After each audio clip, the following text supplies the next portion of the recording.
of Zionsville West Middle School. We've been in touch with St. Vincent Hospital, trying to figure out if that would be sort of the place that these injured people would be getting treatment here. So far, they say they have not begun the treatment process there for them. So we're working to gather the information here to pass along. If you are, live in that area, or maybe you're familiar with the area, they're sending the media to the area of Hague Road and Fox Chase. So then if you see a scene there and you're concerned or worried, that's just where they're sending the media so that they can kind of be out of the way, but also get information out to the public to let them know they're going to be near this playground that's there. So again, I know sometimes when you see a large presence, people get even more nervous, wondering what is happening in all the different locations. Got an email here. Is this okay to pass along, Ashley, as far as you know? Yeah. Okay, we've got this email from a student at Noblesville West who sent this information to his parents. I'm just going to tell you what it says. I'm reading it for the first time. There was a shooter in the building. Luckily, we were in one of the safest closets in the school. I hope that everyone is all right. I'm still shaking. Girls are crying. The officers are here and holding the shooter in custody. This has to be a dream. I don't have my phone, but pick me up at the high school. I love you guys. And then again, I got a message from a mother a short time ago saying, I'm sure you're getting calls. I want to bring you in for folks who will be heading out to the track today for Carb Day or race weekend. It's Memorial Day weekend. What are we expecting weather-wise? And guys, I just got this actually email. Due to the situation at Noblesville schools, this is coming from Westfield Middle School, the Westfield Police Department will increase presence in and around all Washington, basically West Washington school buildings today. School day and all activities will continue as normal. So again, that's kind of outside of the Noblesville area, but certainly it has been aware now Westfield as well as in Carmel, Fishers, those areas are going to increase presence around those schools as well for today. All right, we are at let's bring you up to speed here where we are in Noblesville. Noblesville West Middle School. The schools have come out to confirm that the shots have been fired. There are reports now of one injury here. There is a large police presence, and we are monitoring all of the updates and ready to deliver them to you here. We've heard from one student, we've heard from one mother, and we will recap everything we know right after this quick break. Breaking news happening now. We have those confirmed reports of a school shooting in Noblesville at Noblesville West Middle School. We have confirmed with Noblesville schools that at least one person is injured. If you go on some of the social media, you've got a lot of people who are, expressing some thoughts and concerns about this. Some who say they have information about it. There are reports that there may be two injuries. It sounds as if one may be a young person and then another person who is an adult. Police are staging now at a nearby golf course there to gather together at the Fox Prairie Golf Course to get reporters up to speed on what we know about the nature of this attack, but want to pass this along. We have learned that the person responsible for the shooting is in police custody. All right, so we also have been hearing from some parents who have children in the school. They're being evacuated over to the high school, and they're also hearing from a student who is inside who sent this to his mother, gave us permission to share to let people know what they're going through, saying there was a shooter in the building. Luckily, we were in one of the safest closets in the school. I hope that everyone is all right. I'm still shaking. Girls are crying. The officers are here and holding the shooter in custody. This has to be a dream. I don't have my phone, but pick me up in the high school. I love you guys. Yeah, it's obviously so concerning that we, it seems every few months we are reporting to some extent of a school shooting here. In central Indiana has not been immune from school shootings, but we are obviously on heightened alert here. Don't have any word of serious injuries, but that is of course the concern here. Medical personnel are treating the wounded here, but again, the shooter, the suspected shooter, we can tell you is in police custody, and we've got a host of police agencies who are all responding here, trying to give their assistance. Absolutely, and we know even schools, Jim's daughter goes to Westfield Middle School, and they've already sent out a message to their parents saying, hey, because of what's going by in nearby Noblesville, we're going to have more of a police presence at our school as well. So that's happening now. You have Noblesville Police, Carmel Police, Hamilton County Sheriff. We have SWAT teams. We have helicopters coming in to land just to be safe, which is protocol. you know, in these kind of situations when you don't know yet what you are going to find and once you get there. Yeah, here's a tweet from the fire department in Carmel. Carmel Command Vehicle, as well as several Carmel SWAT medics and CPD headed to assist in Noblesville at the active shooter at Noblesville West Middle School. Shooter has been detained. So that is the news that we have been following here. We are going to stay on this, and we will continue to monitor the developments. And as soon as we can please hold on establish with me here.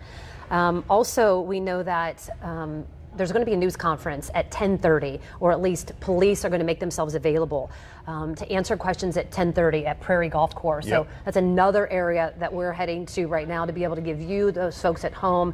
You know, I have a mom here asking me, you know, where do I go? What do I do? I have a student there.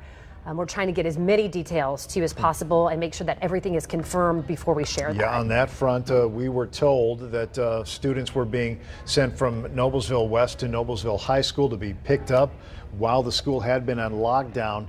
Let's talk to Dan Spieler. I believe he is on the phone. Dan, are you in the area, or are you getting information about where things stand right now?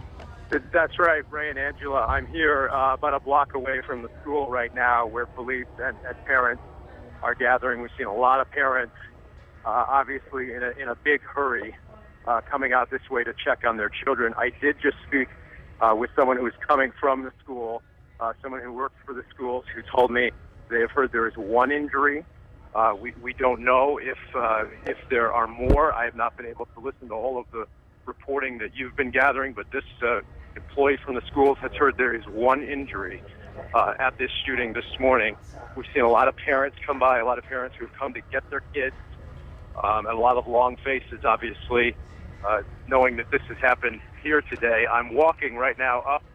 I think they're sending a lot of people to the high school. A woman just told me. That's where they're being evacuated to. I'm walking up here to 196th Street right now. There are helicopters overhead.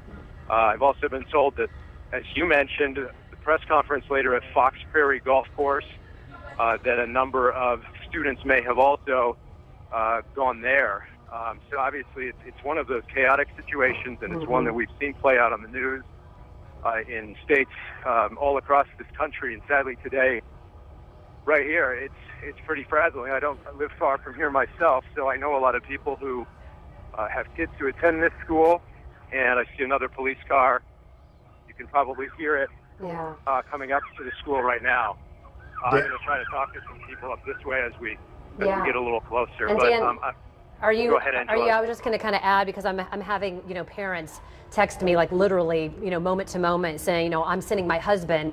I'm further away at work. So she, this friend of mine, has not heard from her student, who is a young man, a boy, at the middle school, and she keeps calling and texting him, and she cannot reach him. So she's in pretty much of a panic.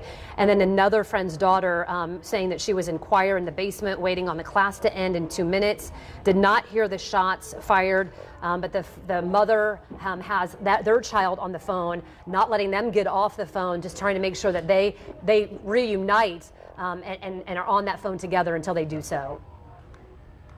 I also want to let you guys know, for our purposes here, that I am also on Facebook Live right now.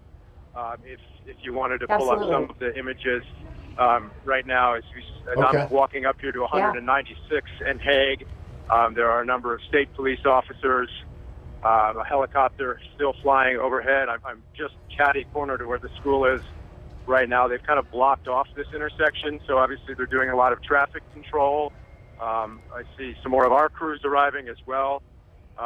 So at this hour, you see Carmel Police here to assist, Hamilton County Sheriff's officers, a lot of Indiana State Police crews as well, just trying to get everyone to the appropriate place, trying to get parents where they need to be, and trying to get everyone who doesn't need to be here out of the way right now. Dan, we're looking at a map at the location there on Hague Road. You're our eyes on the ground right now. Do you see, you know, the images that we're used to seeing in these terrible incidents, where you see a line of students walking out with their hands, you know, in the air, police officers trying their best to get kids out of harm's way? I'm seeing a number right now. I'm seeing a number of crews from Fisher's Police and other officers from other departments coming to arrive all at the same time. So still a lot of police making their way in. To be honest, the only students that I've seen coming out seem to have been with their parents. I have not seen that sort of line of students being led out with their hands in the air as we saw in some other recent incidents. Obviously, there have been some reports that the shooter has been possibly detained, so I don't see that same line of students being led away, but I did see a parent and her young student walking away from the school, perhaps walking back home and toward their car just a minute ago, but they did not want to stop at the time to talk about what they saw, but they were getting him back to the car and getting him away from the school. Yeah, Dan, we have confirmed that the shooter is in custody, just if you have not heard that. So that is confirmed. Thank you for that. I understand that we have someone else on the phone, and our producer, Brandy, I'm not sure who that is. Okay, so we have another person who is there, an eyewitness, that we're going to be able to talk to as well. And we want to show you some new video that we have just gotten in as well, talking a little bit about that police presence and what people are saying. We're here live on Hague Road, Let's listen. Noblesville West Elementary School, Middle School. Shots have been fired. Officers from Westfield, Carmel, Cicero, Noblesville, Hamilton County, all kinds of first responders on scene. Repeat shots have been fired. According to the officers here on site, the shooter and suspect is in custody. A lot of concerned parents, a lot of concerned residents. This is just absolutely crazy. Now something's got to be done, people. James Richardson, you're Stuff here, happening in our own backyard. having responded to the scene as soon as he got word there. I'm not sure if he's a parent. Start at this school soon. This is insane. Or if he's a resident.